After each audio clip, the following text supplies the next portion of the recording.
नमस्कार। सीआईटीयू हरियाणा राज्य कमेटी की अभी मीटिंग हुई है और खेत मजदूर यूनियन के साथ सीआईटीयू ने मिलकर तय किया कि हरियाणा के तमाम मजदूरों की एक रैली करनाल में 8 अक्टूबर को करेंगे और इस रैली का नाम दिया गया है मजदूर ललकार रैली। हम सब जानते हैं पिछले 5 साल से करीब हो चुके हैं और हरियाणा की सरकार जो है जिस ढंग से मजदूरों के साथ पेश आ रही है, बहुत ही दुश्मनीपूर्ण एक व्यवहार हम कह सकते हैं। और आज जो है जो संकट है मजदूरों के सामने काफी बड़े पैमाने पर संकट है।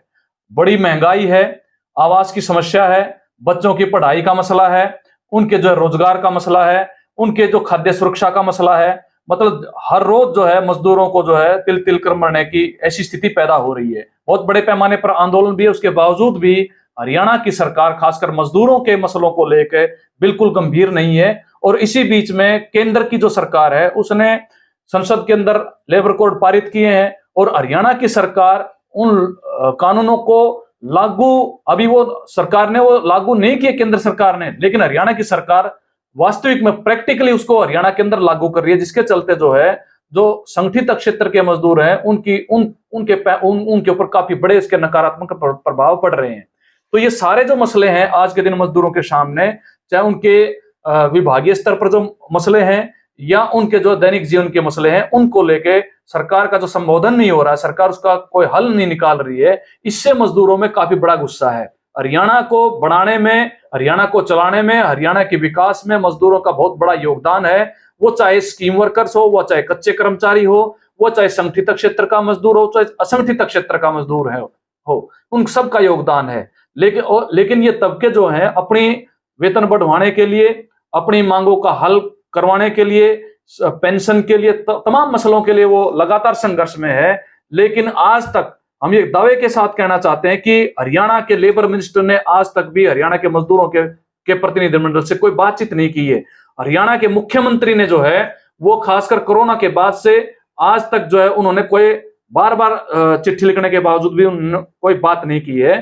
तो ये जो ललकार रैली जो की जा रही है, ये इस बात के लिए की जा रही है कि जो हरियाणा के निर्माता है, जो मजदूर, चाहे वो खेत में काम करता है, चाहे वो संगठित क्षेत्र में काम करता है, चाहे असंगठित क्षेत्र में काम करता है, या फिर वो स्कीम वर्कर्स में कच्चे कर्मचारियों के रूप में काम करता है, उसकी सरकार सुने और उसके मांगों का सरकार निदान करे। इसलिए इस रैली के जो प्रमुख मुद्दे हैं वो मुद्दे हैं कि हरियाणा में न्यूनतम वेतन रिवाइज नहीं किया गया अभी तक, और वो न्यूनतम वेतन जो है आज के दिन 26,000 होना चाहिए। 3 साल पहले रिवाइज किया जाना चाहिए था, लेकिन मजदूरों के इस वेतन को उनकी दिहाड़ी की कटौती करके सरकार जो है मजदूरों के पेट पर, उनके परिवार के बच्चों पर जो उन पे लात मार रही है। ऐसी स्थिति पैदा करके सरकार ने, हम ये भी कहना चाहते हैं इस रैली का जो प्रमुख एक जो मुद्दा है वो ये भी मुद्दा है कि भाई हरियाणा में इतने बड़े पैमाने पर बेरोजगारी है, उस बेरोजगारी को दूर करने के लिए तमाम जो है जो पद हैं सरकारी क्षेत्र के अंदर वो खाली पद भरे जाने चाहिए, कच्चे कर्मचारी पक्के होने चाहिए। हम ये भी मांग कर रहे हैं कि जो संकट रोजगार का है उसको दूर करने के लिए मनरेगा के अंदर वो 200 दिन कम से कम रोजगार मिलना चाहिए, और साथ ही मजदूरों की जो दिहाड़ी है वो 600 रुपए प्रतिदिन के हिसाब से मिलनी चाहिए, बल्कि शहरों के अंदर भी इसका विस्तार किया जाना चाहिए। इस ललकार रैली के ये प्रमुख मसले हैं। खेत मजदूरों के लिए एक कानून जो है वो बने, जो उनकी सुरक्षा का, उनके बच्चों के परिवार के जो है उनकी सुरक्षा को उसके दायरे में लेकर आया जाए। इस तरह का कानून जो है ये बनना चाहिए। सरकार दावे कर रही है कि हमने जो है हम राशन उपलब्ध करवा रहे हैं, फ्री राशन उपलब्ध करवा रहे हैं। परिवार पहचान पत्र के नाम से लाखों परिवारों के जो है वो राशन कार्ड काट दिए गए। अभी जो है जो खाद्य सुरक्षा का जो कानून था, जो संसद के अंदर पारित था, हमारे देश की सरकार ने उसको जो एक रद्दी के टोकरी में डाल दिया उस कानून को, और 5 किलो अनाज प्रति व्यक्ति के हिसाब से वो कह रहे कि हम इसको दे रहे हैं। अब इसका कोई भरोसा नहीं है, जो है लोकसभा इलेक्शन तक ये जारी रहेगा, उसके बाद ये जारी नहीं रह पाएगा। ऐसी एक स्थिति है। तो खाद्य सुरक्षा लोगों की प्रमुख आज के दिन की जरूरत है, जो इस हड़ताल के माध्यम से ये इस रैली के माध्यम से ये मांग हम करेंगे। इसके साथ साथ जो है वो चाहे रेहड़ी पटड़ी के मजदूर हो, वो चाहे ट्रांसपोर्ट क्षेत्र के अंदर काम करने वाले ऑटो रिक्शा चालक हो, और अलग अलग तरह के वाहन जो चलाने वाले लोग हैं, वो भी आज के दिन काफी भारी संकट के अंदर है। वो चाहे भट्ठा मजदूर हो, आज उनको पूरे तौर पर उनको जो है वेतन नहीं मिल पा रहा है। वन विभाग में काम करने वाले जो मजदूर हैं उनकी हालत दयनीय है। उनके ऊपर जो आईडी एक्ट लगता है उसके अनुसार उनका कोई रजिस्ट्रेशन नहीं है, उनको कोई जो है किसी प्रकार का न्यूनतम वेतन और उनके ईएसआईपीएफ के कार्ड नहीं मिलते। तो ऐसी एक स्थिति जो है पूरे हरियाणा के अंदर है। तो ये जो पहले से जो कानून स्थापित है मजदूरों के बारे में, उन कानूनों को सख्ती से लागू किया जाए। न्यूनतम वेतन 26,000 हो, कच्चे कर्मचारी पक्के हों, परियोजना कर्मचारियों समेत। इसके साथ साथ जो है मनरेगा में 200 दिन का काम 600 रुपए दिहाड़ी हो। इसके अलावा जो है जो निर्माण श्रमिक कल्याण बोर्ड है उस पर अघोषित सरकार ने प्रतिबंध लगा रखा है। लगभग 20 लाख के आसपास निर्माण के कारीगर मजदूर है हरियाणा के अंदर, उनको किसी प्रकार की सुविधा नहीं दी जा रही है। फर्जीवाड़े बड़े पकड़े जा रहे हैं जिसमें प्रशासनिक अधिकारियों की जिसमें मिलीभगत है, लेकिन उसके बावजूद भी सरकार जो है बार बार आंदोलन के बावजूद भी निर्माण श्रमिकों का कोई समाधान नहीं कर पा रही है। तो ऐसी हालात हरियाणा के अंदर है। तो ये जो नहीं सुना जा रहा है, ये सुनाने के लिए सरकार जो बहरी हो गई है उसको ललकारने के लिए और अपने हकों को हासिल करने के लिए लाखों मजदूरों की जो जिंदगियां बेहतर हों, उनके बच्चे ढंग से जो अपना सर्वाइव कर पाए, इस बात को लेके ये मजदूर ललकार रैली ये करनाल में की जा रही है। और हम अपील कर रहे हैं कि भाई इसमें तमाम तरह के मजदूर उसमें बढ़ चढ़कर उसमें हिस्सा लेंगे। साथियों, जैसा कि जय भगवान ने बताया कि हरियाणा के मजदूर आज उनके हालात के बारे में बात रखी कि किस तरह से एक दयनीय हालात बने हुए हैं और सरकार जिस तरह से एक दुश्मनीपूर्ण रवैया अपनाए हुए है मजदूरों के प्रति, इस सरकार के रवैये के खिलाफ सीआईटीयू की अलग अलग यूनियनें लगातार संघर्ष के अंदर हैं। हमने पहले देखा कि किस तरह से आंगनबाड़ी वर्कर और हेल्पर का एक आंदोलन पूरे 4 महीने तक हड़ताल चली। जो उनके मांग और मुद्दे थे वो कोई मांग और मुद्दे ऐसे नहीं थे कि वो पता नहीं क्या मांग रही है सरकार से, बल्कि उस हड़ताल के मांग और मुद्दे तो केवल इतने थे कि 2018 में प्रधानमंत्री मोदी जी ने जो घोषणा की थी उस घोषणा को लागू किया जाए, लेकिन उनको अनसुना किया गया। न केवल अनसुना किया गया, आंदोलन को पीटने के लिए वर्कर और हेल्पर को डराने के पूरे प्रयास किए गए। 975 वर्कर को टर्मिनेट किया गया। हम ग्रामीण सफाई कर्मचारियों का आंदोलन देख रहे हैं, लगातार आंदोलन है उनका। कोरोना काल के अंदर भी जब सब लोग अपने घरों में थे उस वक्त में भी ग्रामीण सफाई कर्मचारियों को काम दिया गया था, वो तभी भी काम पे थे और लगातार वो काम पे हैं। लेकिन वो ये कह रहे हैं कि जो शहरी सफाई कर्मचारी हैं उनके बराबर उनका वेतनमान किया जाना चाहिए, लेकिन इतना मुद्दा भी उनका वो हल नहीं हो रहा है। उससे अलग जो हमारे मुद्दे हैं अलग से कि पक्का कर्मचारी बनाया जाए, जो है न्यूनतम वेतन दिया जाए, सामाजिक सुरक्षा दी जाए, वो मुद्दे तो बिल्कुल दूर के हैं। इन कर्मचारियों के साथ भी हम देख ही रहे हैं कि किस तरीके से एक दुश्मनीपूर्ण रवैया सरकार अपना रही है। आशा वर्कर्स की हड़ताल 8 अगस्त से हड़ताल जारी है, 100% हड़ताल है और स्वास्थ्य विभाग में सरकार बार बार कह रही है कि इससे स्वास्थ्य सुविधाएं प्रभावित हो रही हैं। वो सरकारी बयान जारी करने के संबंध में तो ये बात कह रही है कि इससे स्वास्थ्य सुविधाएं प्रभावित हो रही हैं, लेकिन ऐसा कहीं से भी नहीं दिखाई दे रहा है कि इस बात का असर सरकार पे कुछ पड़ता हो।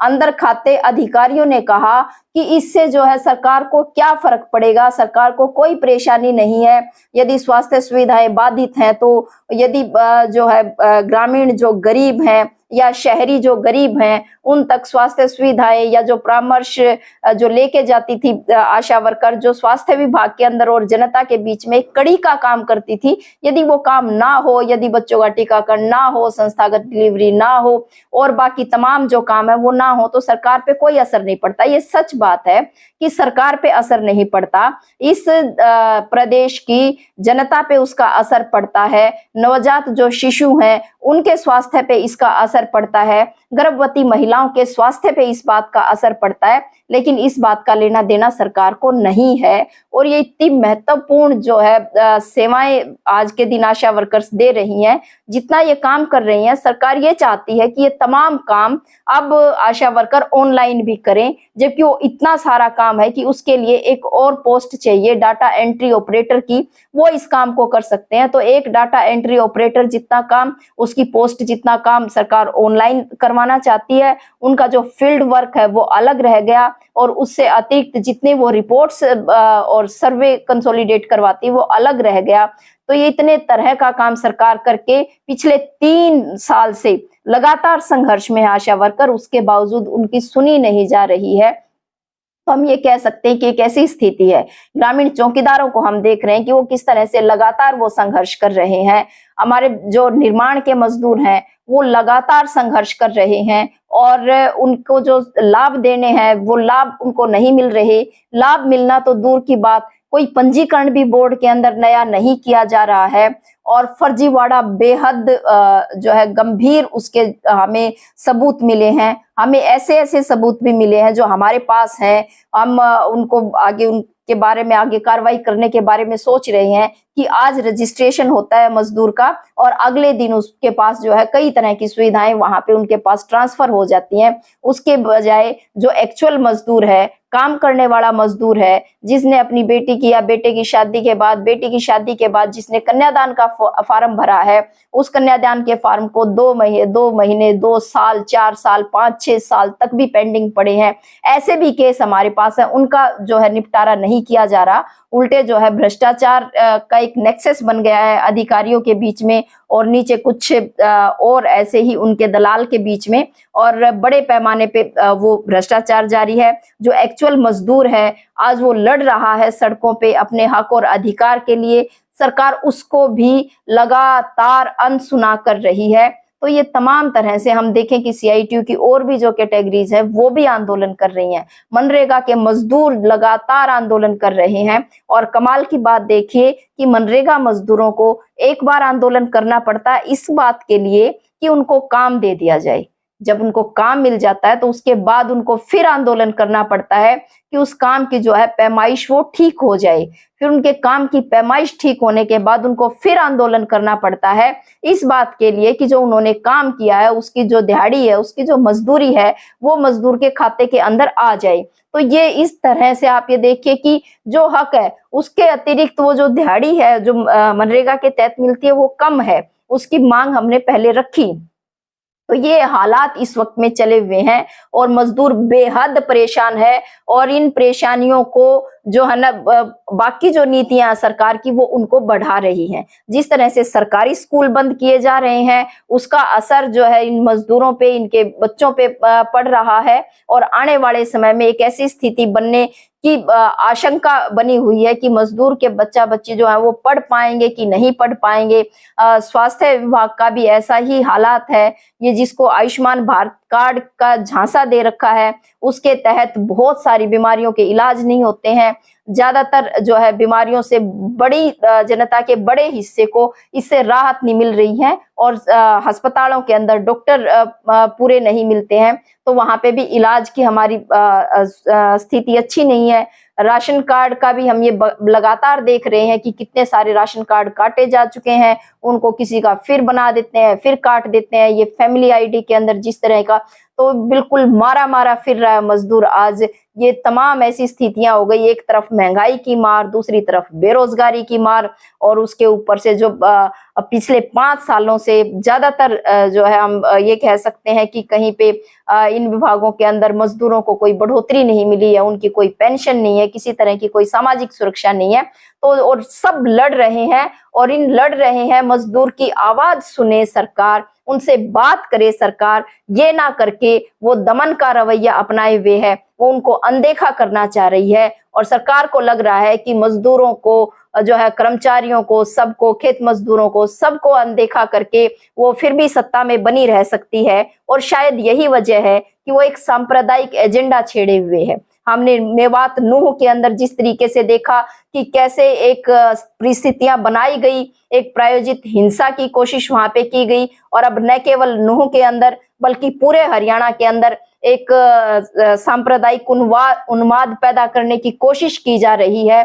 और ये जितने भी तमाम मांग मुद्दे हैं, ये जो संघर्ष हैं, इन सब संघर्षों से ध्यान हटाने के लिए, इन संघर्षों को अनदेखा करने के लिए सरकार इसको एक सांप्रदायिक, ये मुद्दा है, इसको एक हथियार की तरह से इस्तेमाल कर रही है। और वो ये सोच रहे हैं कि कहीं ना कहीं हम इस सांप्रदायिक एजेंडे के बल पे सरकार दोबारा से सत्ता में आ सकती है और इसीलिए मजदूर और कर्मचारी की ना सुने तो भी बात बन सकती है। न केवल सांप्रदायिकता का मसला है और कई जगह पे सरकार जातिवाद को भी एक हथियार की तरह से इस्तेमाल कर रही है। ध्रुवीकरण की राजनीति के माध्यम से वो ये चाहती है कि मजदूरों के मुद्दों को अनदेखा कर दिया जाए।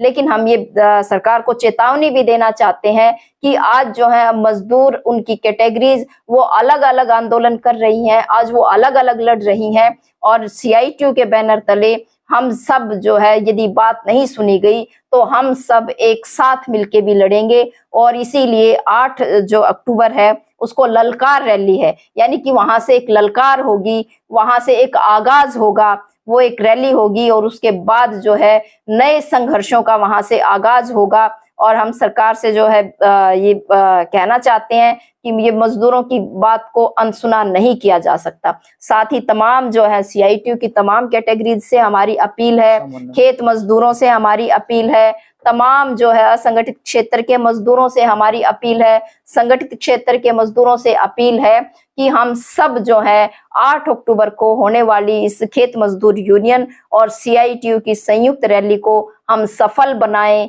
और इसको जो है यहाँ से जो हम आगाज जो आह्वान लेने वाले हैं उनको भी जाहिर तौर पे हम बिल्कुल निर्णायक लड़ाई हम लड़ेंगे, हम सब मिलके, और सरकार को बोलना भी पड़ेगा और सरकार को झुकना भी पड़ेगा।